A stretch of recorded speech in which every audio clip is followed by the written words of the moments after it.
আসসালামু আলাইকুম। এটা হচ্ছে আমার নতুন বাসা শিফটিংয়ের ভিডিও। তো আমরা 24 তারিখে একটু ঘরদোর মোছার জন্য বের হয়ে গেলাম, যেহেতু এই বিল্ডিংটা নতুন। এটা হচ্ছে আমার আগের বিল্ডিং, আর এইটা হচ্ছে যে নতুন বিল্ডিং, মানে একদম পাশাপাশি নিয়েছি, যেহেতু শ্বশুর শাশুড়ি ওই বিল্ডিংয়ে থাকে। সো আমরা খুব বেশি একটা দূরে যাইনি, যেন পাশাপাশি থাকতে পারি, যেহেতু খাওয়ার দাবার শ্বশুর শাশুড়ির সাথেই হবে। তো মাঝখানে আম্মু একটু ছোট চিংড়ি নিল বাজার থেকে। তারপর এই বিল্ডিংটার 4th ফ্লোরে আমরা উঠবো। তো বিল্ডিংটা যেহেতু নতুন করা হয়েছে, আর আগে আর কোনো ভাড়াটি আসেনি, আমরাই প্রথম, এই ফ্ল্যাটের ভাড়াটি আমরাই প্রথম। সো বিল্ডিংয়ের অবস্থা খুব খুব খুব বাজে ছিল।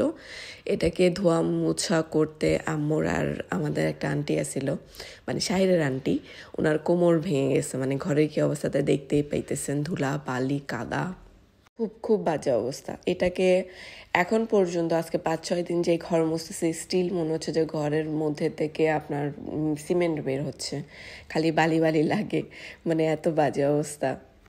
তারপর আমি ওনাদেরকে দিয়ে চলে গিয়েছি। এটা হচ্ছে আমার কিচেন। আমি অলওয়েজ বলি কিচেন না হলেও আমার চলে, বাট না, একটু একটু লাগে। যাদের ঘরে বাচ্চা আছে তাদের কিচেন লাগবেই।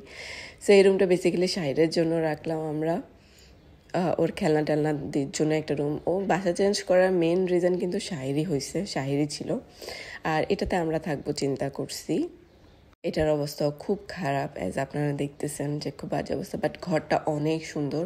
আমার অলওয়েজ ইচ্ছা ছিল যে দক্ষিণ সাইডের একটা বাসা নিব, সো বাসাটা হচ্ছে দক্ষিণ সাইডে। তো আমরা অলরেডি পরের দিন ছিল এটা, মালসামানা নিয়ে আসছি। তো এর আগের দিন গুছায় গাছায় যা গেছে, তারপরের দিন তাও শেষ, কারণ হচ্ছে যে আবার সবার পায়ের ময়লায় টয়লায় আবার ঘর নোংরা হয়ে গেছে। আমার ঘরে কিন্তু জিনিসপত্র খুব বেশি নাই, আমি খুব বেশি একটা জিনিসপত্র কিনি নাই, যেহেতু আমার ঘর ছোট ছিল। আগের ঘরটা আমরা বেসিক্যালি একটা রুমই ইউজ করতাম, তো খুব একটা জিনিস কেনা হয়নি। একটা বেডরুমে যা যা লাগে তাই ছিল। এগুলো আনতে আমাদের খবর হয়ে গেছে, এগুলো সেট করতে আমাদের খবর হয়ে গেছে। বাসা পাল্টানো যে কি প্যারা! এরপরে আমি আর বাসা পাল্টাবো না ভাই, আমি একদম ফিক্সড হয়ে যাব। আর ইনশাল্লাহ এরপর আল্লাহ যদি নিজের বানানো ফ্ল্যাট রাখে, দেন নিজের ফ্ল্যাটে গিয়ে উঠবো। এর আগে আমি আর বাসা চেঞ্জ করব না। তো আমাদের মোটামুটি অলমোস্ট গুছানো শেষ। তারপর যেহেতু একদম নতুন ঘর, সো ঘর বন্ধ না করে তো আর থাকা পসিবল না। সো হুজুর এনে ঘর বন্ধ করানো হয়ে গেল। ঘর বন্ধ করানোর পরে আমরা রাতে ওখানে আর কোনো কিছু করতে পারলাম না, আমরা বেডে চলে গেলাম।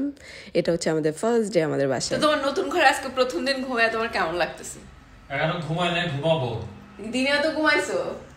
দিনে ঘুমাইছি, ঘুমাইছি তো খুব ভালো লাগতেছে, অন্যরকম একটা ফিলিংস, মানে সাই পড়ে যাবে সে একটা ফিলিংস, নতুন ঘরে নতুন দিনে। ঠিক আছে, মন জুড়ে যাচ্ছে। আরে বাবারে, সে তো কবিতা লিখে ফেলেছে। নতুন কেউ থাকলে আরো ভালো হইতো। না সরি, এটা আবার মিস্টেক হয়ে গেছে।